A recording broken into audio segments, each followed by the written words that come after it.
আজকের এই সভার প্রধান অতিথি দেশনেত্রী বেগম খালেদা জিয়াকে আমি তার বক্তব্য রাখার জন্য বিশেষভাবে অনুরোধ করছি। আপসীন দেশনেত্রী Begum Khaleda Zia, mother of democracy, দেশনেত্রী বেগম খালেদা জিয়া। বিসমিল্লাহির রহমানির রহিম। প্রিয় সহকর্মীবৃন্দ, আসসালামু আলাইকুম। আজ দীর্ঘ 6 বৎসর পর আপনারা আবার একসাথে ফ্যাসিস্ট মুক্ত বাংলাদেশে একত্রিত হতে পেরেছেন। সেই জন্য আল্লাহর কাছে হাজার শুকরিয়া আদায় করছি।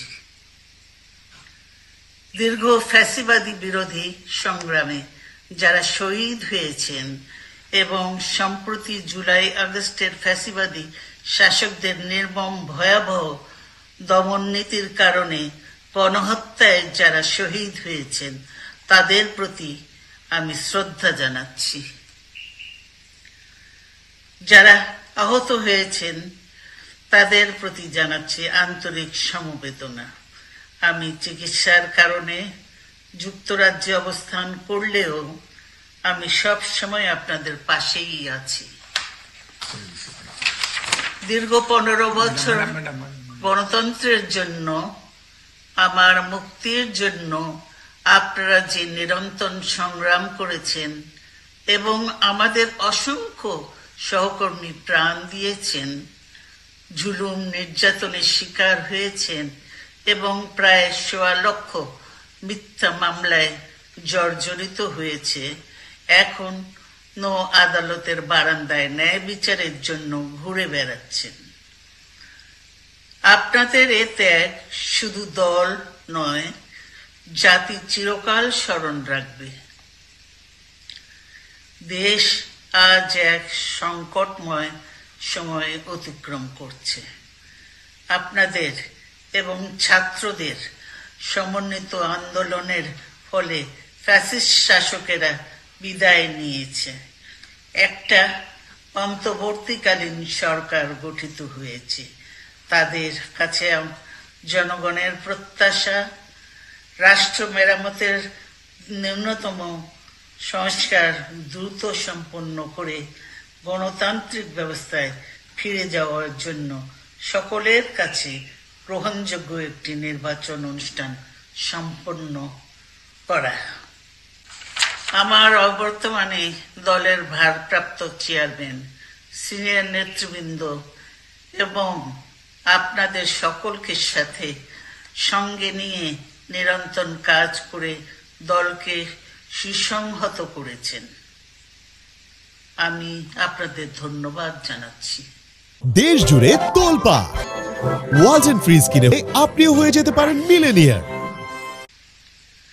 আমি বিশ্বাস করি আপনারা শহীদ প্রেসিডেন্ট জিয়াউর রহমানের আদর্শে আরো উজ্জীবিত হয়ে আগামী নির্বাচনে সাফল্যের জন্য ঐক্যবদ্ধভাবে কাজ করবেন। এমন কোনো কাজ করবেন না যাতে আপনাদের এতদিনকার সংগ্রাম, আত্মত্যাগ বিফলে যায়। আমাদের সব সময় শহীদ প্রেসিডেন্ট জিয়াউর রহমানের সেই উক্তি মনে রাখা দরকার, ব্যক্তির চেয়ে দল বড়, দলের চেয়ে দেশ।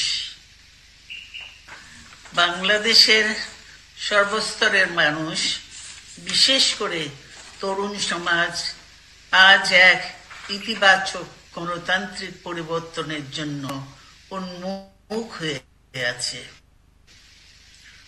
ক্ষুদ্র ক্ষুদ্র সংকীর্ণতা ভুলে দেশ ও জাতির বৃহত্তর স্বার্থে আমাদের কাজ করতে হবে।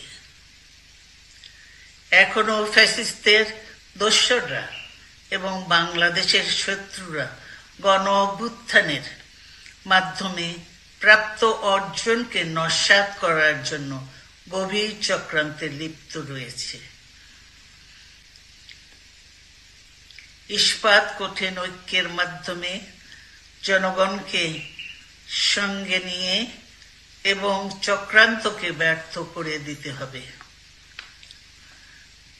গণতান্ত্রিক বাংলাদেশ বিনির্মাণের জন্য আমাদের সকলকে একযোগে কাজ করতে হবে।